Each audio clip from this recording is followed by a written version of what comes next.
আমার ছোট্ট একটা পৃথিবী। একটা সময়ের কথা, ঘন সবুজ গাছপালায় ঘেরা একটা ছোট্ট গ্রামে থাকত একটা আদুরে পরিবার।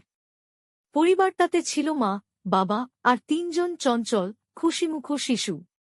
তাদের বাড়ির পাশে ছিল একটা রঙিন ফুলে ভরা বাগান, যেটা ওরা ভালোবেসে ডাকত আমাদের ছোট্ট পৃথিবী। প্রতিদিন বিকেলে মা বাবা বাগানের ঘাসে বসতেন, আর বাচ্চারা ছুটে বেড়াত ফুলের মাঝখানে।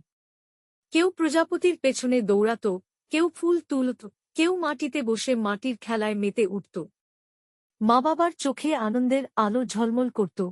এই তিনটাই তো তাদের সম্পদ, তাদের পৃথিবী।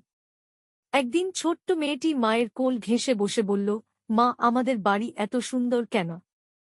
মা হেসে বলল, কারণ এখানে ভালোবাসা আছে, খেলা আছে, আর আছে আমাদের ছোট্ট একটা পৃথিবী। সেদিন থেকেই তারা সিদ্ধান্ত নিল, প্রতিদিন কিছুক্ষণ সবাই মিলে এই বাগানে কাটাবে, হাসবে, গল্প বলবে, আর একসাথে ছবি তুলবে, যেন সময়ের পাতায় তাদের ভালোবাসা থেকে যায় চিরকাল।